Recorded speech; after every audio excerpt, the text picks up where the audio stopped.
may be necessary to drain the central heating system if radiators need to be replaced, if there's a major water leak, or if there's a risk of freezing and you anticipate the property is likely to be vacant for a long period of time.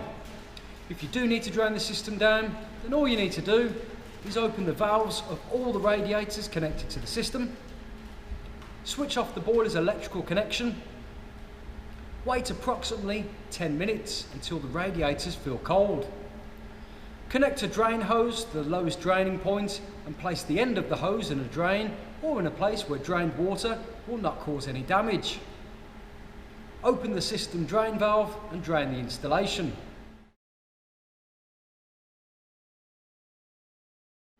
Close the drain valve when no more water comes from the draining point.